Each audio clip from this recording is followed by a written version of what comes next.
A couple of things. A couple of things. A couple of things. A couple of things. A couple of things.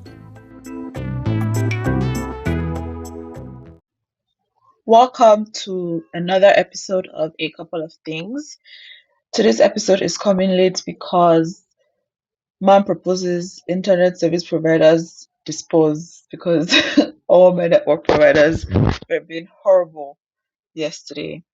So today I'm going to be talking about why planning your career or your life is not really a thing. You can't really plan your career or your life. And I will explain why in the episode. Thank you for listening.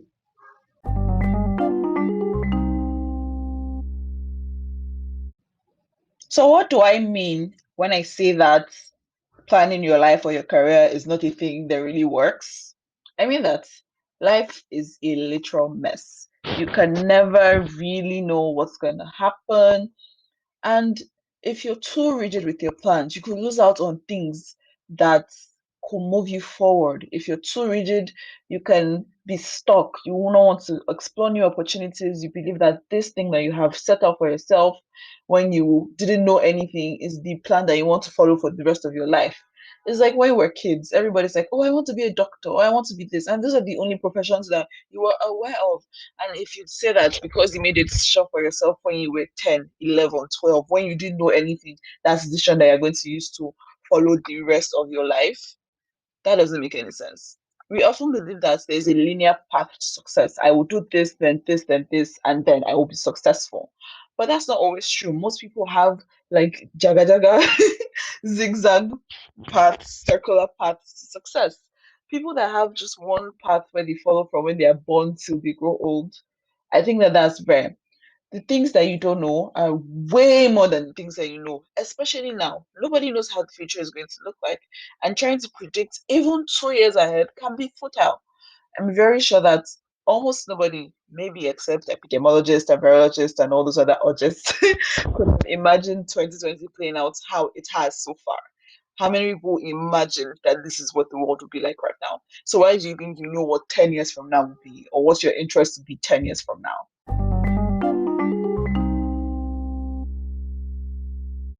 So, does this mean that you shouldn't make plans at all? That you should move with life like a rudderless person? That's not what I'm saying. I'm saying that when you make plans, that you should hold them loosely and don't just create one plan and think that that's the one plan for your life. Explore different things. Ignore what other people have said that you should do or you must do or you have to do because of whatever they perceive of you. Explore things instead. Think about what you like, what even things that you think you don't like, you can explore them and see whether it's just a perception that you have heard from other people that makes you not like this thing, or if when you actually do it you actually don't like it. Experiment, adapt, build, iterate your plan, test your plan, and so on. Like how designers will say and products managers will say, iterate until awesome. Right? So keep iterating. Don't stick to one plan and stay there forever. Keep reviewing your plans as things change, as you receive new information, explore new areas and opportunities. Like I said in the very first episode of the podcast, when I was explaining what the podcast was going to be about, there are some careers you can't plan for right now because they don't even exist, right? So the example I gave then was of the woman who is the head of faith partnerships at Facebook. When Facebook was started all those years ago, nobody even imagined that Facebook would be what it is now. So you can't really plan for certain things. Just experiment with your work, do new things, and all these things can open doors for you that you can't even begin to imagine right now. Also, if you're a person who believes in God, pray about your plans, right? If you believe in a spiritual being, pray, talk to your spiritual being to guide you, right? So having a plan can help you, can guide you as long as you don't hold it too tight, because if you hold it too tight, you will be stuck. You won't be able to move on to new things, right? Having a plan guides you along so that you're not a rudderless ship going anywhere the wind blows. You want to have focus, and your focus should be mostly short term. Your long term plan should be adjustable based on new information that you get. Having a plan for right now gives you motivation and action for right now. But remember, loosely held plans are better than fixed, immovable.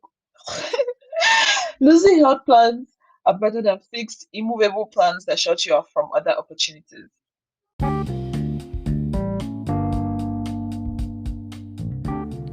Thank you for listening to today's episode. If this is your first time of listening to the podcast, please subscribe so that you don't miss out on future episodes. If you enjoyed listening, please share. Thank you. Bye.